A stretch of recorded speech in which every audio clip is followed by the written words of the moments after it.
রাজশাহী বিশ্ববিদ্যালয়ে পোষ্য কোটা পুনর্বহালের দাবিতে কর্মবিরতি পালন করছেন কর্মকর্তা কর্মচারীরা। এ বিষয়ে বিস্তারিত জানাতে যুক্ত হচ্ছেন সহকর্মী মতিউর মুর্তজা।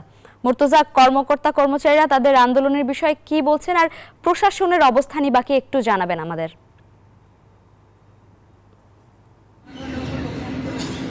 লাইবা, গত 3 দিন থেকে কিন্তু বিশ্ববিদ্যালয়ের কর্মকর্তা কর্মচারীরা আন্দোলন করছেন। আজকে তৃতীয় দিনে তারা পূর্ণাঙ্গ কর্মবিরতি পালন করছেন। আপনি দেখতে পাচ্ছেন যে বিশ্ববিদ্যালয় প্রশাসন ভবনের সামনে তারা অবস্থান নিয়েছেন এবং আজকে কিন্তু বিশ্ববিদ্যালয়ের কোনো ধরনের প্রশাসনিক কাজ কিন্তু তারা করছেন না। এবং এর আগে গতকাল তারা অবস্থান কর্মসূচি পালন করেছেন, তার আগের দিন তারা মানববন্ধন করেছেন। তাদের দাবি যে পোষ্য কোটা পুনর্বহাল করতে হবে, বিশ্ববিদ্যালয়ে যারা কর্মরত রয়েছেন তাদের সন্তানদের ভর্তিতে বিশেষ সুবিধা দিতে হবে।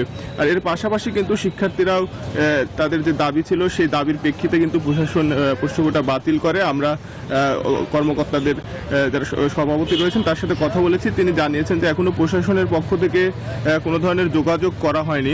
আর বিশ্ববিদ্যালয়ের উপাচার্যদের সাথেও আমরা কথা বলেছি, তিনি জানিয়েছেন যে তিনি তার সিদ্ধান্ত জানিয়ে দিয়েছেন, সেই সিদ্ধান্ত আর পুনর্বিবেচনার সুযোগ নেই এবং আন্দোলনের নামে কোনো ধরনের বিশৃঙ্খলা হলে তিনি ব্যবস্থা নেবেন কিন্তু সে কথাও তিনি জানিয়েছেন। তিনি বিশ্ববিদ্যালয়ের সব ছাত্র শিক্ষক কর্মকর্তা কর্মচারী যারা রয়েছেন তাদেরকে আহ্বান জানিয়েছেন যেন সুষ্ঠুভাবে প্রশাসনিক কার্যক্রম অব্যাহত রাখা যায়, সে বিষয়ে তিনি সবার সহযোগিতাও প্রত্যাশা করেছেন। এই ছিল রাজশাহী বিশ্ববিদ্যালয় থেকে সর্বশেষ লাইভা।